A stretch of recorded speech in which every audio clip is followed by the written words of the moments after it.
घूर के ऐसे पानी हारता रह लइके नहीं ख देखले कि आँख हारता रह। अरे तोरा लेखन नहीं देखले हो। घूर घूर के ऐसे पानी हारता रह लइके नहीं ख देखले कि आँख हारता रह।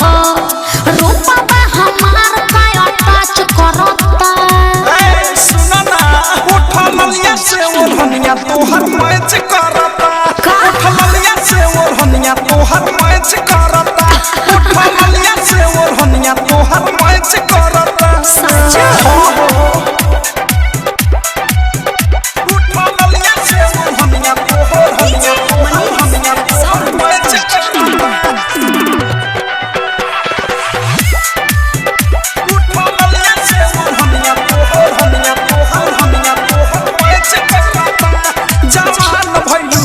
तोर डिमांड बढ़ता।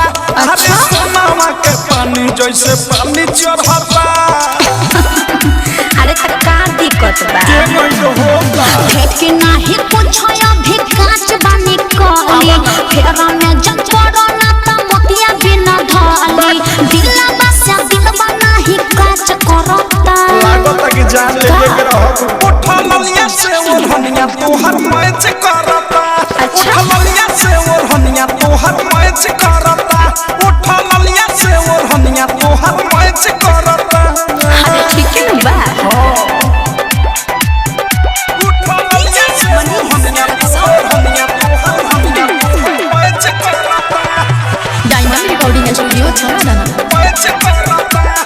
सोचता रू कथी तू अलहता चला हो। लाभ वाला लेसन के पढ़ाई कला हो।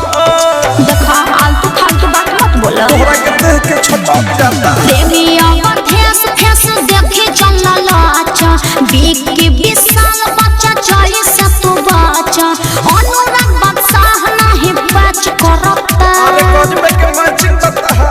उठा ललिया से ओढ़निया तोहर मैच करता। उठा ललिया से ओढ़निया तोहर मैच करता। उठा ललिया से ओढ़निया तोहर मैच करता। घूर घूर के ऐसे पानी हारता रह लइके नहीं ख देखले कि आँख हारता रह। रूपा हमार का टच करता।